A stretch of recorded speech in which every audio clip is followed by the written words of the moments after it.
네, 평안하셨습니까? 안녕하세요. 네, 함께 기도드리도록 하겠습니다. 사랑과 은혜가 풍성하신 아버지 하나님 감사드립니다. 하나님의 그 풍성하신 그 사랑이 예수님을 통해서 이 세상 가운데 또한 보여주시고 알려주심으로 말미암아 모든 사람들이 예수를 믿음으로, 예수를 바라봄으로 또 구원을 얻게 하시고 죄사함을 받게 하시는 그 은혜를 주신 것을 참으로 감사드립니다.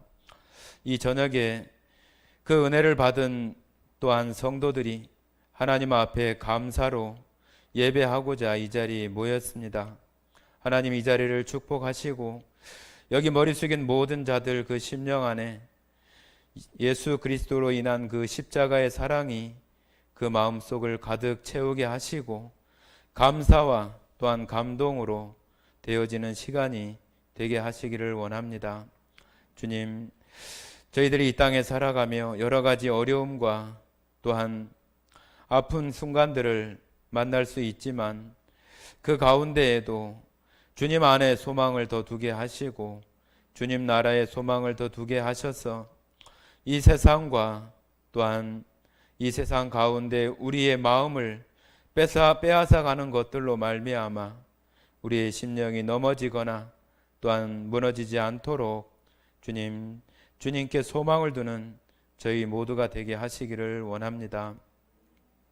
주님, 오늘 이 저녁에 또 방송으로 참여하는 성도들과 그 가정 안에도 하나님의 풍성한 은혜가 임하심으로 그 가정 안에 아직 생명을 얻지 못한 또한 가족들에게 예수 그리스도의 그 새 생명이 전함이 되고 또한 전도가 되어지는 또 그런 마음을 품을 수 있게 하시는 귀한 역사가 있게 하시기를 원합니다. 주님, 저희들 안에 질병과 또한 어려운 환경 가운데 있는 성도와 가정을 주님 돌아봐 주시고 그 가운데 나음과 회복을 주셔서 주님 안에 더 큰 소망을 가지고 주님의 자녀로 담대하게 살아가는 모든 성도와 가정이 되게 하시기를 원합니다. 이 시간 모든 또한 말씀 위에 하나님 영광 받으시기를 간절히 원하오며 우리를 사랑하시는 거룩하신 예수님 이름으로 기도드렸습니다. 아멘. 네, 오늘 말씀 창세기 9장입니다. 9장.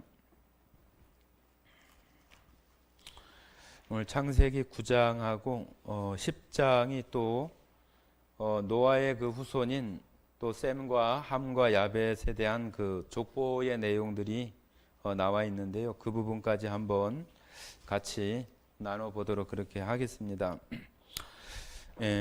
9장 18절부터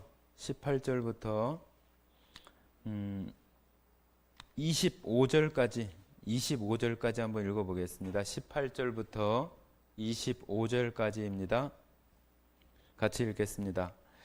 방주에서 나온 노아의 아들들은 셈과 함과 야벳이며 함은 가나안의 아버지라. 노아의 이 세 아들로부터 사람들이 온 땅에 퍼지니라. 노아가 농사를 시작하여 포도나무를 심었더니 포도주를 마시고 취하여 그 장막 안에서 벌거벗은지라. 가나안의 아버지 함이 그의 아버지의 하체를 보고 밖으로 나가서 그의 두 형제에게 알림해 셈과 야벳이 옷을 가져다가 자기들의 어깨에 메고 뒷걸음쳐 들어가서 그들의 아버지의 하체를 덮었으며 그들이 얼굴을 돌이키고 그들의 아버지의 하체를 보지 아니하였더라. 노아가 술이 깨어 그의 작은 아들이 자기에게 행한 일을 알고 이에 이르되 가나안은 저주를 받아 그의 형제의 종들의 종이 되기를 원하노라 하고. 여기까지 읽겠습니다. 저희가 지난 그 시간에 9장에서는 하나님께서 다시는 물로 세상을 심판하지 않으시겠다고 하시는 그 약속을 세우시는데 그 약속이 무지개를 두시는 것으로 약속을 하시는 것을 우리가 살펴보았습니다.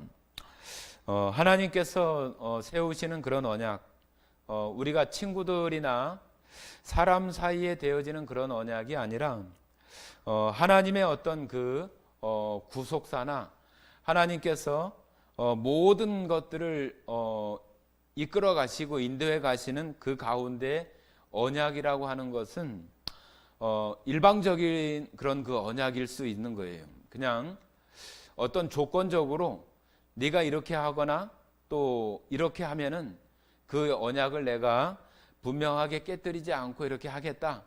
그런 그 의미보다는 하나님께서 그 일방적으로 세우시는 그런 언약의 그 어떤 모습이 더 크다고 하는 거예요. 물론 우리가 하나님의 사람으로 살아갈 때에 어떤 그 하나님 앞에 순종의 모습 가운데에 우리 가운데 주시는 은혜와 축복들이 있는 것은 사실입니다. 그러나 그러한 것은 우리가 하나님의 백성으로서 또 자녀로서 거룩한 그 삶을 살아내는 것에 대한 하나님으로부터의 어떤 축복이고 은혜이지, 그것이 어떤 우리 사이의 그런 그 언약이나 그런 것으로 우리에게 되어지는 부분은 또 다른 부분이라고 이렇게 생각이 됩니다. 그래서 9장에서도 하나님께서 표현하시는 말씀이 내가 내 언약을 세우신다고 그래요. 그러니까 사람들은 약속을 하고도 안 지키는 경우가 얼마든지 많잖아요. 그죠? 내가 그럴 때도 있고 상대가 그럴 때도 있고 또 우리가 그럴 때는 뭐 핑계를 대지만은 다른 사람이 할 때는 그것에 대해서 아주 큰 불만을 제기하거나 또 그것에 대해서 기분이 상하거나 그런 마음들이 너무 이렇게 많이 벌어지잖아요. 우리 사람들이 본래부터 여기 창세기에서 노아 홍수가 끝난 이후에 노아로부터 다시 시작될 때도 하나님께서는 사람의 그 죄악이 여전히 있다고 하는 것을 너무 잘 아시는 거죠. 그래서 정말로 그 하나님의 그 약속, 그 언약이 하나님 편에서 일방적인 것이 되어지지 않으면은 언제라도 이 죄악된 어떤 사람들로 인해서 그것이 어떤 하나님의 그 역사나 그 경륜의 그 이어감이 단절되는 그런 모습이 되어지잖아요. 그래서 하나님께서는 그 언약을 자신의 언약이라고 이렇게 표현을 하시면서 정말로 일방적이고 그것을 정말로 끊임없이 역사 가운데 하나님이 개입하시고 그것을 이루어 가시고 또 하나님의 적당한 때에 그러한 것들을 나타내시고 보여주시면서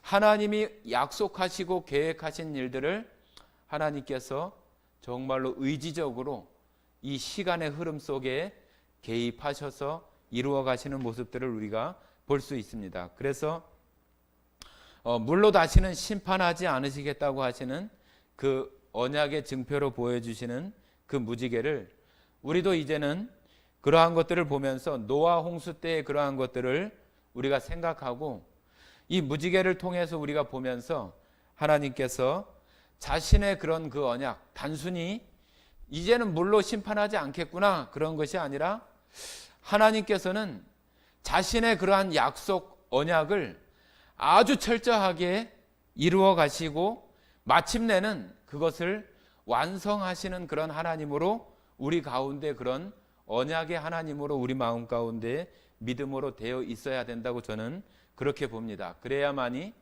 우리가 하나님을 향하여서 우리가 하나님을 의지할 수 있는 조건이 되어지고 내가 하나님 앞에 기도할 수 있는 것이 되어지지, 하나님의 그러한 약속이나 그런 것이 우리 사람들처럼 변하고 또 어떤 기분에 따라서 달라지거나 그런 것이 된다면 어떻게 우리가 그런 그 하나님의 약속에 대해서 우리가 신뢰하고 믿고 의지하고 그렇게 따라갈 수가 있는 것이 되지 못하잖아요.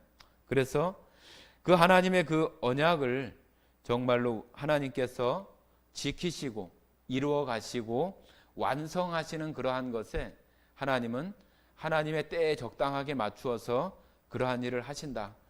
우리가 지금 창세기를 보고 있지만 계속 시간이 흘러감에 따라서 계속해서 하나님의 역사가 이루어지는 것들을 다 보고 마침내는 예수님에 대한 역사와 또 다시 오시는 그런 그 역사로 맞춰지고 또 교회가 예수님과 더불어서 혼인잔치에 참여하는 그런 것까지 그것을 우리 사람 편에서 우리가 그것을 이룰 수 있는 부분이 아니잖아요. 그죠? 하나님께서 그것을 이루시는데 그것 가운데 하나님의 약속과 그 언약 가운데 참여하는 자들로 말미암아서 그것을 이루어 가신다고 하는 거죠.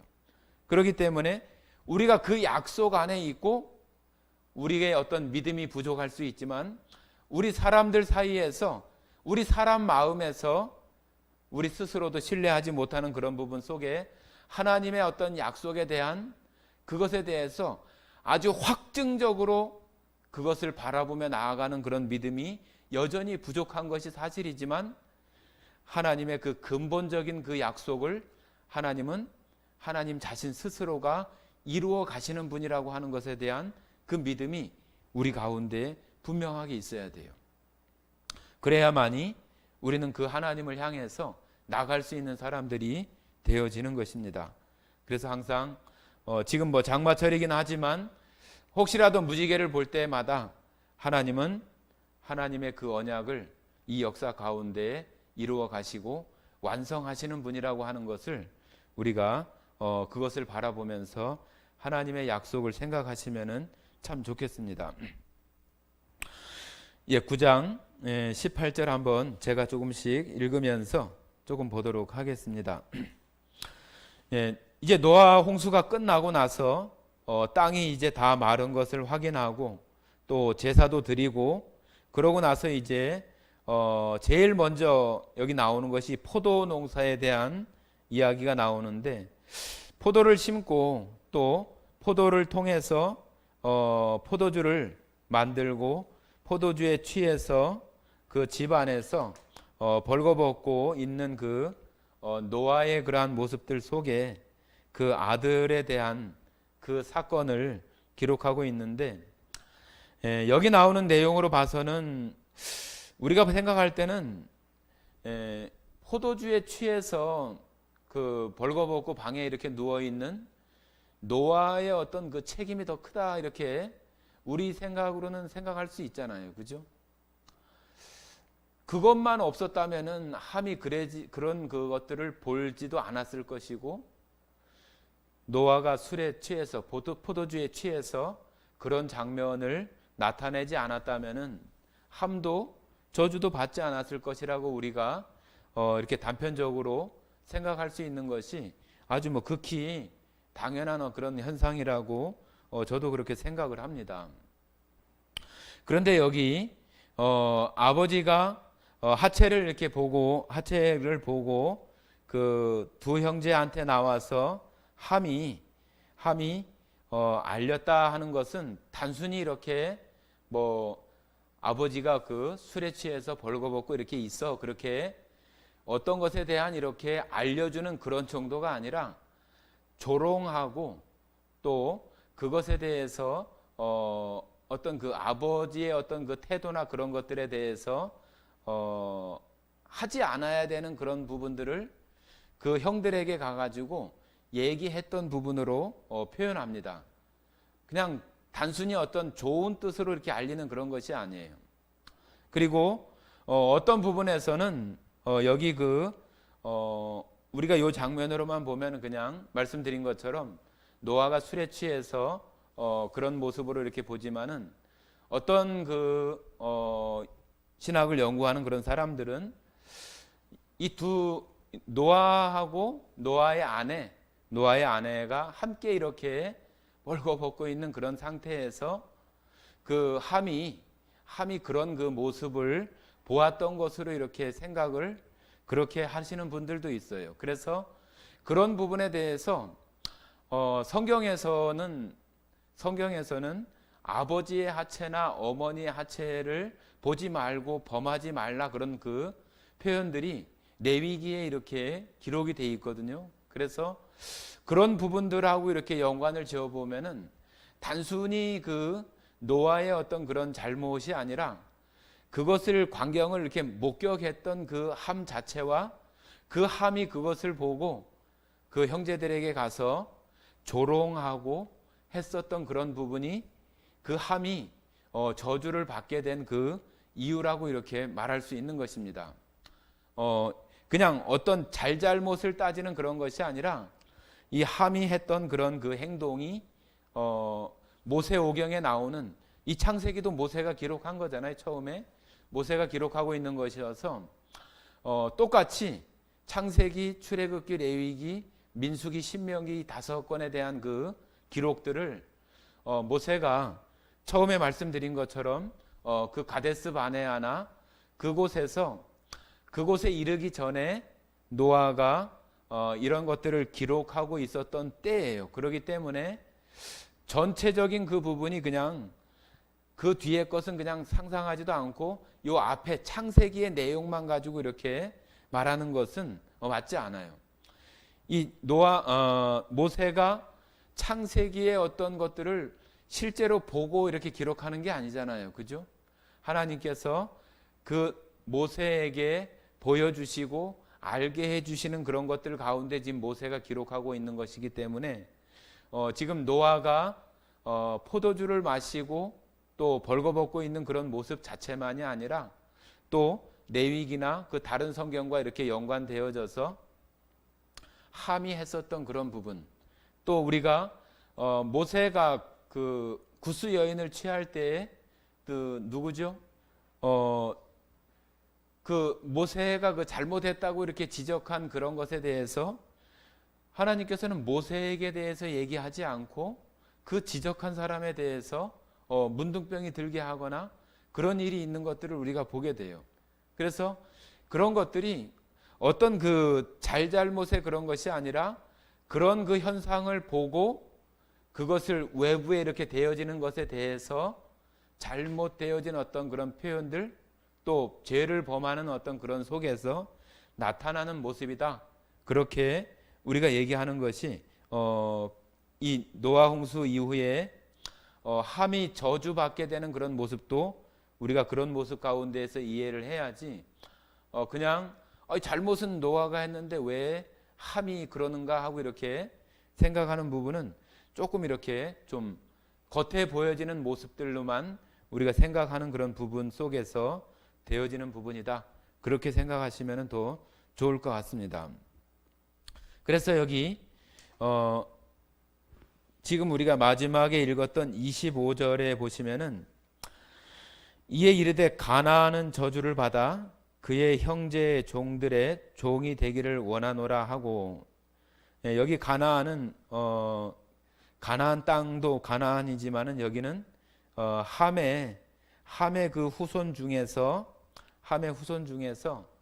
가나안이라고 하는 그 이름을 가진 그 아들이 태어나게 되는 거예요. 10장에 보시면 이제 그런 내용들이 나오는데 지금 여기 이제 9장 이 말미 부분에서는 그런 것으로 이제 끝이 나고 하나님께서 이제 이 노아의 식구들로 말미암아서 다시 생육하고 번성하게 하는 그런 일들을 셈과 함과 야벳 이 세 사람을 통해서 하게 하시는 거잖아요. 9장 1절을 한번 보시면은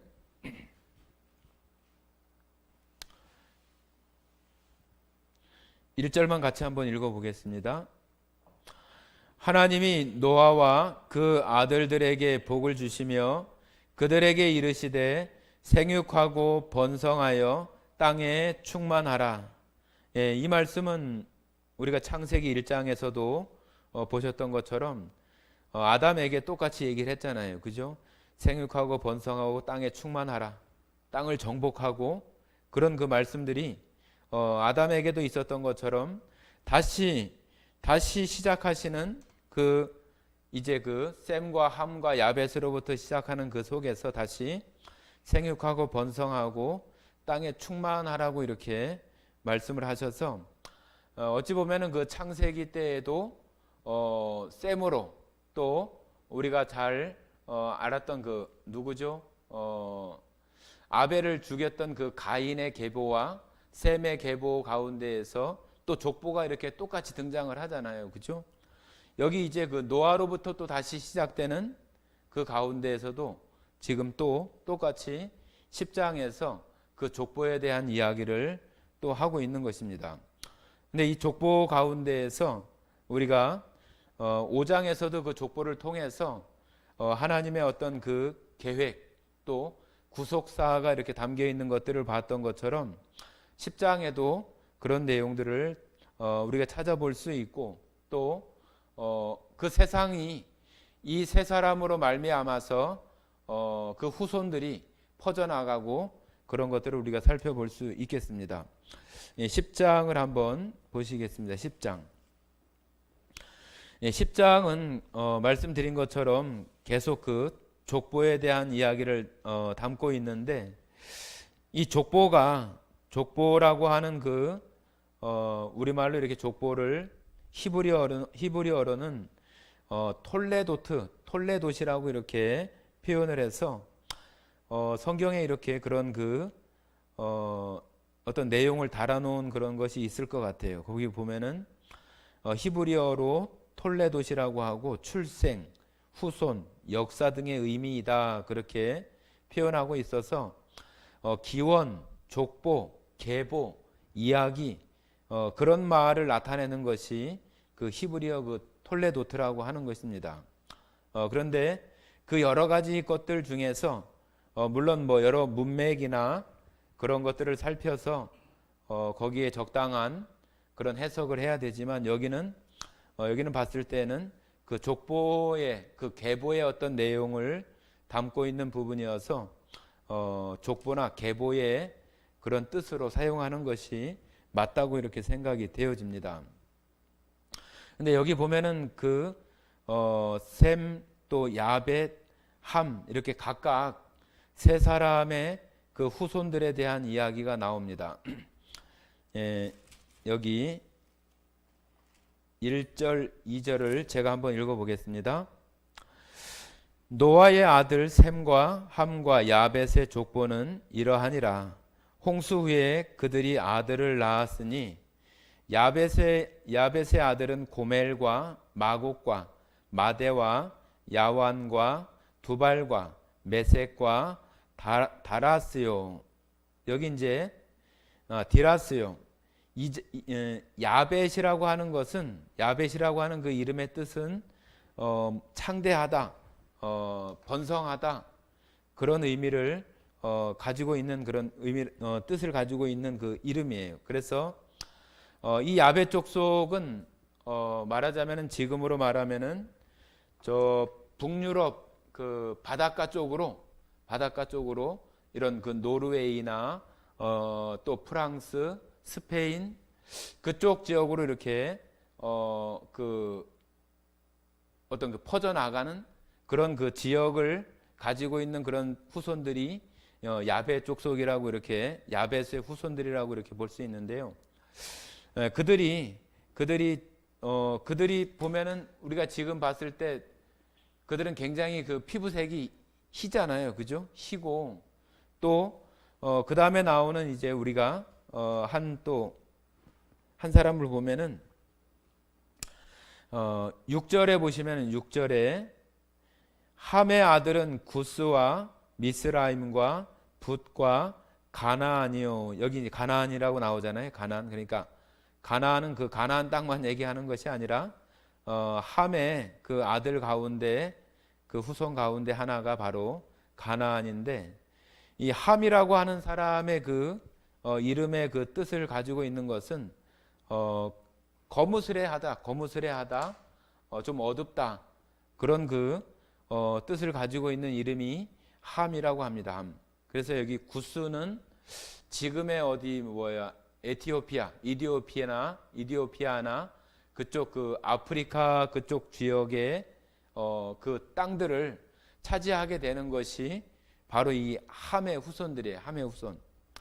그런데 여기 보면은 그 가나안에 대해서 이렇게 표현하고 있는데 이 가나안이 나중에 그 가나안 땅에 처음 그 들어간 그 조상이 되어지는 그런 모습을 우리가 살펴볼 수 있는데요. 그 조금 후에 보도록 하고, 5절에 보시면은 이들로부터 여러 나라 백성으로 나눠져서 각기 언어와 종족과 나라대로 바닷가의 땅에 머물렀더라.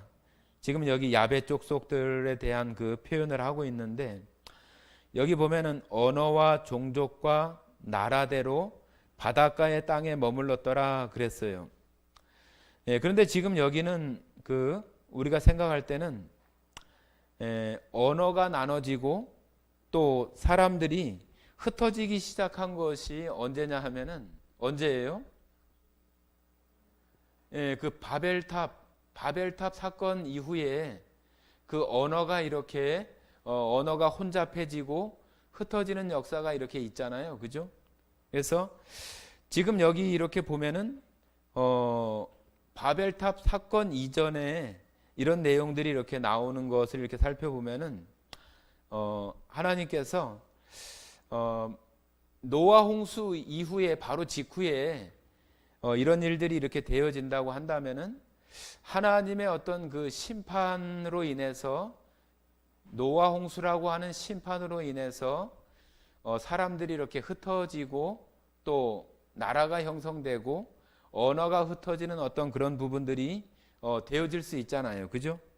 그런데 그것은 언어가 흩어지거나 또 나라가, 민족이 이렇게 다양하게 되는 것은 노아의 어떤 홍수 심판의 결과가 아니라 하나님께서 그러한 것들을 해 가시는 것이지, 하나님의 어떤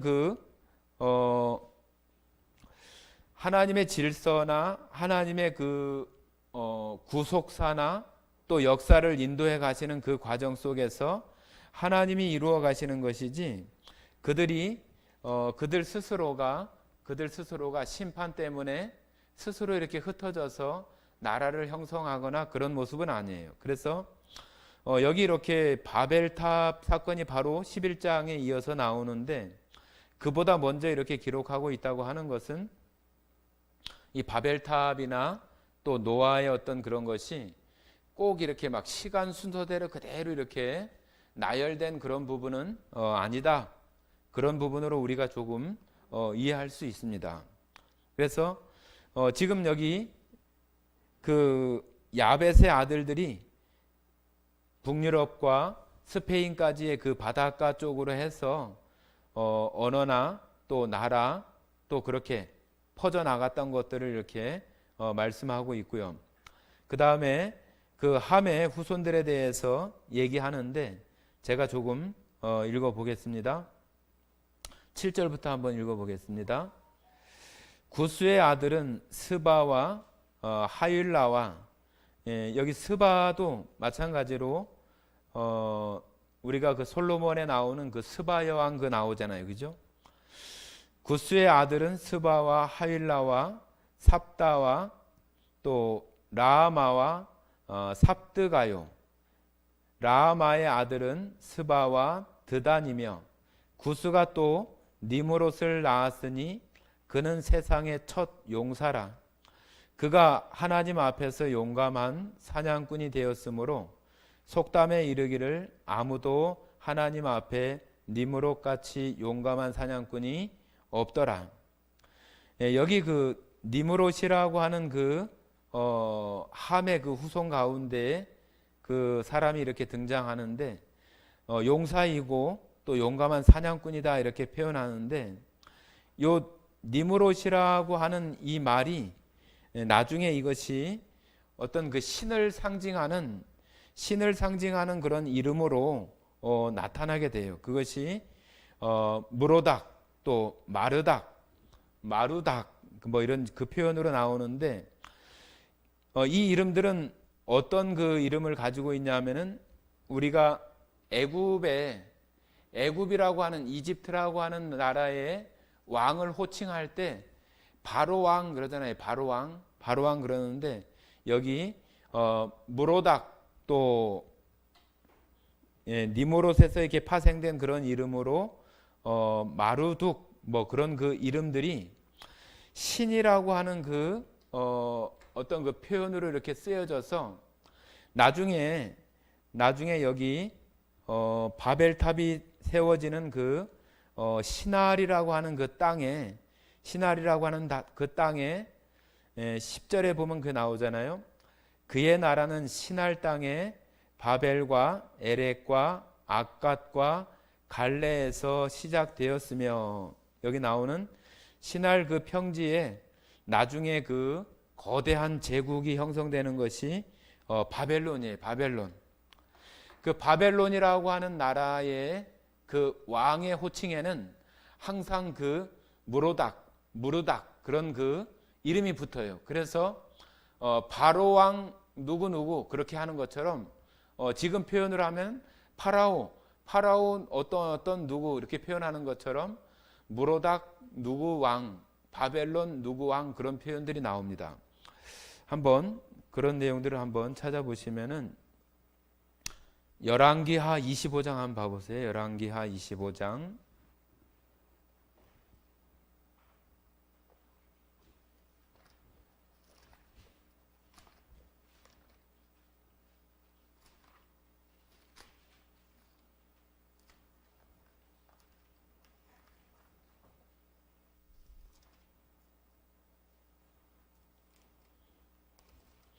25장 27절 한번 보십니다.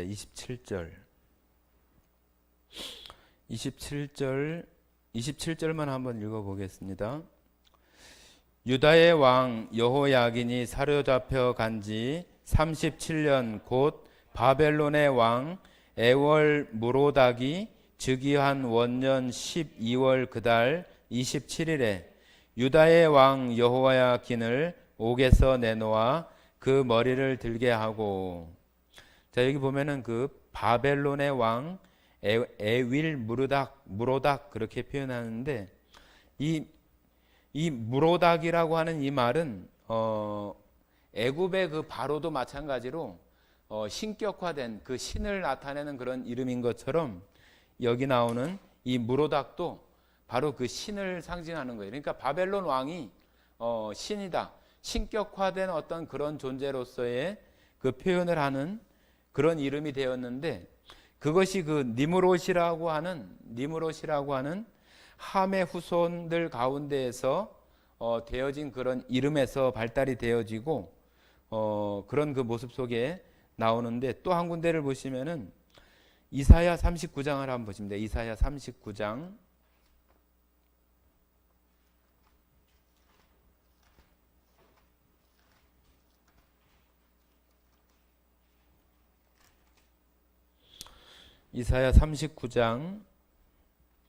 1절 한번 읽어보겠습니다. 1절. 그때 발라단의 아들 바벨론 왕 무로닥 발라단이 히스기야가 병들었다가 나았다 함을 듣고 히스기야에게 글과 예물을 보낸지라. 자 여기도 무로닥 발라단이라고 이렇게 해서 뭐 바로왕 누구 그렇게 표현처럼 이 바벨론의 어떤 그 신격화된 그런 왕의 어떤 표현 가운데 니므롯에서 그 파생된 그 무로닥, 마르닥 그런 그 표현들이 바벨론 왕이 신처럼 바벨론이 뭐 큰 제국이었기 때문에 얼마든지 그럴 그 가능성들이 그렇게 할 수 있는 그런 상태였던 것이죠. 그래서 지금 그 니므롯이라고 하는 그 아들로부터 시작을 해서, 그러니까 이 함의 그런 후손들이 정말로 그런 그 신할 땅에 또 바벨론의 어떤 그런 곳까지 이 함의 아들들이 야벳이나 또 셈의 또 종들이 되어지는 것처럼 그런 모습이 이렇게 더 발달돼서 전개되는 모습을 우리가 살펴볼 수 있는데요. 예, 14절부터 제가 또 한번 읽어보겠습니다. 14절부터 바두루심과 기술루힘과 갑돌임을 낳았더라. 기술루힘에게서 블레셋이 나왔더라. 가나안은 장자 시돈과 헷을 낳고 또 여부스 족속과 아모리 족속과 길르가스 족속과 히 족속과 알가 족속과 신 족속과, 지금 여기 나오는 이름들이 지금 어디에 있는 사람들 모습이에요? 가나안 땅에 있는 우리가 얘기하는 그 일곱 족속, 그런 얘기 많이 하잖아요. 하나님께서 가나안 땅에 들어가게 되면은 그 일곱 족속을 다 멸하라고 하시는 그런 그 말씀들이 나오는데, 그들이 결국은 그 팔레스타인 땅에 제일 처음에 그 시작되어지는 그 사람들이 누구냐 하면은 바로 다 이 함의 후손들이 그 땅에 들어가서 그 자손들로 말미암아서 가나안 땅에 그런 그 형성되는 그 여러 가지 그 족속들의 그 조상들이 이렇게 되어지는 거죠. 그래서 하나님의 말씀처럼 생육하고 번성하고 땅에 충만하라 하시는 그런 모습들이 다 이렇게 전개가 되는데, 이스라엘 백성들이 그 가나안 땅에 들어가서 거기를 정복하고 그들을 다 종으로 삼던가, 그런 역사들이 지금 창세기의 얘기를 하고 있지만은 먼 시간이 흘러서 그것이 그냥 그대로 이렇게 나타나잖아요. 우리가 과거에는 그냥 백인, 흑인, 황인종 그런 속에서 이 흑인들이 온 역사 가운데에서 뭐 황인종이나 백인종의 어떤 그 지배와 또 노예와 그런 삶 속에서 살아가는 것을 종의 종으로의 그런 모습으로 우리가 많이 표현을 했지만, 저도 이렇게 창세기를 보면서 그 가나안 땅에 처음 들어갔던 그 사람들이 바로 여기 나오는 그 노아의 그 세 아들 가운데 함의 자손들이 거기에 들어가서 가나안 땅에서 여러 족속들을 이렇게 시작하는 그 기원이 바로 함의 후손이라는 얘기죠. 그러니까 이때에는 뭐 야벳의 어떤 종이 되거나 그런 모습은 아직 나타나지 않잖아요. 그런데 많은 시간이 흘러서 나중에 그 땅에서 정말로 그 모든 사람들의 어떤 핍박을 받고 또 흩어짐을 당하고 죽임을 당하고 또 종이 되거나 그런 모습들이 되어지는 사람들이 바로 이 함의 그런 후손들이 되어지는 모습들을 우리가 볼 수 있는 거죠. 그러니까 여기 나오는 이런 그 족보가 단순히 누가 누구를 낳고 이런 것으로 끝나는 것이 아니라 그 이름에 따라서 하나님께서 그 역사 가운데 어떤 그 일들을 이렇게 표현해 주시는, 그 나타내 주시는 그런 것들을 우리가 살펴볼 수 있겠습니다. 그래서 우리가 그 족보를 보면은 누가 누구를 낳고 하면 좀 지루하게 이렇게 볼 수 있지만은 그 낳는 그 아들들의 이름이나 그 뜻이나 그런 것들을 성경 가운데에서 연결을 해서 이렇게 살펴보면은 그 족보 가운데에도 하나님의 그 역사 가운데 이루어 가시는 것들을 우리가 볼 수 있는 것을 살필 수 있습니다. 자, 그 다음에는 이제 또 셈에 대한 것들을 한번 살펴보겠습니다. 20절에 이제 그 가나안 그 후손들이 되었던 것들을 이렇게 표현하면서 이들은 함의 자손이라 각각 족속과 언어와 지방과 나라대로 되었더라. 그러니까 아까 그 야벳 족속처럼 창대하고 번성하고 또 충만하고 사람들이 그렇게 번져나가는 그런 부분들을 함을 통해서도 이렇게 되는 것들을 말하면서 21절에 셈에 대한 이야기를 합니다. 셈. 셈에 대한 것을 제가 21절, 22절을 한번 읽어보겠습니다.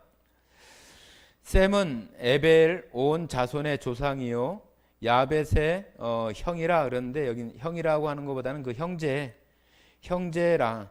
그에게도 자녀가 출생하였으니 셈의 아들은 엘람과 아수르와 아르박삭과 룩과 아람이요. 자, 여기 보면은 그 이름들이 나오니까 참 저희가 좀 듣기가 조금 좀 어려울 수도 있고 좀 바로 이렇게 우리 귀에 잘 들려지지 않지만은 여기 이름들을 보는 이유는 다 나중에 등장하는 사람들의 그 조상들이 되어지는 것들을 우리가 살펴보고 하나님께서 말씀하신 대로 그런 것들이 잘 역사 가운데 이루어졌고 그대로 나타났다고 하는 것을 우리가 보기 위한 것입니다. 자, 여기 보시면은 아르박삿과 룻과 아람이요 그렇게 말하잖아요.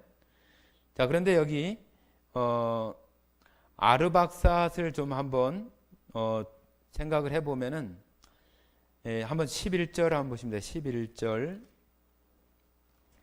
11절 다시 또 셈에 대한 족보가 10절부터 나오는데 10절 제가 한번 읽어보겠습니다. 셈의 족보는 이러하니라. 셈은 100세 곧 홍수 후 2년에 아르박삿을 낳았고 10절입니다. 11장 10절에 여기 아르박삿이 나오잖아요. 다시 10장에 나오는 그 셈의 계보를 다시 11장에서 셈의 계보만 따로 이렇게 설명하고 있어요. 왜 셈의 계보를 따로 이렇게 설명하고 있는가 하는 것을 우리가 살펴봐야 되는 것이고 이 셈을 통해서 누가 오는가 하는 것을 우리가 봐야 되는 거예요. 자, 넘겨서 11장 24절부터 26절까지 한번 읽어보겠습니다. 24절부터 26절. 지금 그 아르박삿 그 후손들에 대한 이야기를 하는 거죠. 24절입니다. 나홀은 29세에 데라를 낳았고 데라를 낳은 후에 190년을 지내며 119년을 지내며 자녀를 낳았으며 데라는 70세에 나홀과 하란을 낳았더라. 자, 이게 누가 나와요? 성경 가운데 아주 가장 유명하다고 얘기할 수 있는 모세와 더불어서 그 아브라함에 대한 이야기가 나오는데, 그러니까 이 아브라함이라고 하는 사람도 그냥 창세기 12장에 가서 그냥 엉뚱하게 이렇게 나오는 것이 아니라 셈의 그 후손을 통해서 아브라함에게 약속하시고 또 아브라함의 그 자손인 이삭, 우리가 신약에 와서 그 이삭의 씨로 이 땅에 오시는 그 그리스도에 대한 이야기를 전개해 나가는 그 과정 속에서 바로 그 셈의 계보를 통해서 하나님께서 축복의 통로로 사용하시는 아브라함과 또 셈의 후손들을 통해서 오시는 그리스도에 대한 것들을 따로 이렇게 설명하기 위해서 하나님께서는 그 세 사람의 그 계보 족보를 말하지만은 결국은 여기 셈에 대한 이야기들을 셈의 후손들을 통해서 바로 여기 아브라함, 약속의 그 첫 조상이라고 얘기할 수 있는 아브라함이 등장하고 아브라함의 그 씨인 이삭을 통해서 이삭의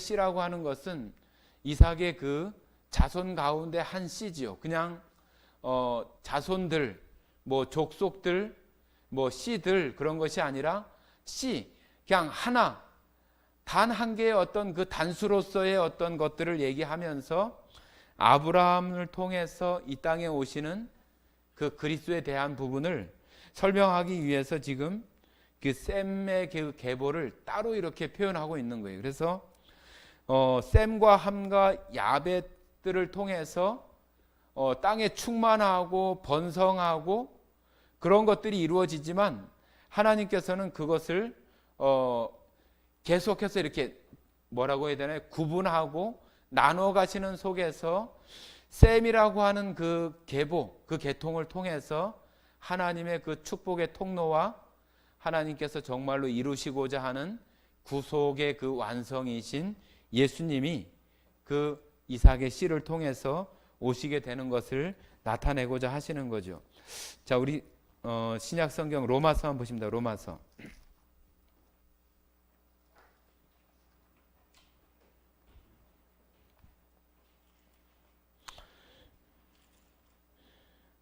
로마서 9장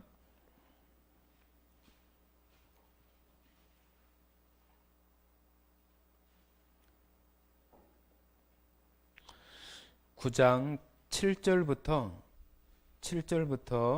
9절까지 한번 읽어보겠습니다. 7절부터 9절까지 같이 읽겠습니다. 또한 아브라함의 씨가 다 그의 자녀가 아니라 오직 이삭으로부터 난 자라야 내 씨라 불리리라 하셨으니 곧 육신의 자녀가 하나님의 자녀가 아니요 오직 약속의 자녀가 씨로 여기심을 받느니라. 자, 여기 그 씨라고 이렇게 표현을 해서 그 여럿을 얘기하는 것이 아니라 하나, 그 단수로서의 그 표현을 이렇게 하는 거잖아요. 그래서 바로 그 아브라함의 그 계보, 그 족보를 통해서 하나님께서 분리하신 그 족보를 통해서 이 땅에 오시는 그 그리스도에 대한 부분들을 설명하고 있는 것입니다. 그래서 이 10장에 나오는 그 계보가 세 사람 노아의 그 세 아들에 대한 계보가 이 땅에 그 언어와 나라와 또 사람들이 이렇게 흩어져 가는 것들을 나타내주는 그 모습들을 이렇게 잘 설명을 하고 그 가운데에서 셈족, 우리가 셈족이라고 그러잖아요. 셈족. 이쪽 우랄 알타이역에 그러니까 우랄 산맥 이쪽으로 되어진 그런 사람들이 셈족 후손이라고 이렇게 표현을 하는데 그 셈이라고 하는 그 후손을 통해서 하나님께서 약속하신 정말로 하나님께서 자신의 언약을 세우시고 그것을 이루시는 것을 바로 여기 처음 그 노아를 통해서 있는 그 세 아들 가운데 셈이라고 하는 그 자손을 통해서 그 후손 가운데에서 되어지는 모습을 창세기 여기 10장을 통해서 잘 보여주는 모습이라고 말할 수 있습니다. 네, 그리고 나서 이제 11장에 바벨탑에 대한 이야기가 나오는데 말씀드렸던 것처럼 이것은 바벨탑 사건은 그들이 하나님 앞에 자신들의 이름을 내고 온 지면에서 흩어짐을 면하기 위한 어떤 방법으로 바벨탑을 쌓게 되는 거잖아요. 그런데 이 바벨탑이라고 하는 그것이 그냥 단순히 어떤 그들 가운데 그런 목적이나 이유를 가지고 바벨탑을 쌓기는 하나 하나님께서는 그것을 통해서 언어를 흩트고 또 민족을 흩틀고 또 전 세계에 이렇게 생육하고 번성하게 하시는 그런 일들을 보여주시잖아요. 우리가 신약에서도 스데반이 복음을 전하다가 돌에 맞아 죽는 그런 그 사건이 있을 때 제자들이 그 가운데서 이렇게 다 흩어지는 일들이 보여져요.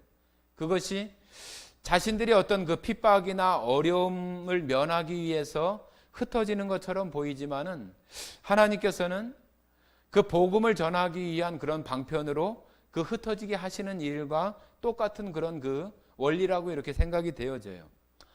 사람들의 어떤 그런 마음에서 흩어짐을 면하고 또 멸망하는 것을 면하기 위해서 자기들 노력으로 바벨탑을 쌓아보려고 하지만은 그 노력은 허사가 되어지고 하나님이 원하시는 언어를 흩고 민족을 나누고 또 전 세계에 생육하고 번성하는 그런 일들을 만들어 가시는 그 하나님의 역사가 이루어지는 것들을 우리가 볼 수 있는 것처럼 하나님은 많은 사건들 속에 사람들의 어떤 그 욕심이나 뜻들이 개입되는 것 같지만은 하나님께서는 하나님의 자신의 그러한 그 약속과 언약들을 철저하게 이루어 가시는 그러한 것들을 우리가 여기 창세기에서 그 후손들의 내용들을 보면서 멀리 있는 지금 여기 노아에서 아브라함까지는 굉장히 먼 얘기잖아요. 그죠?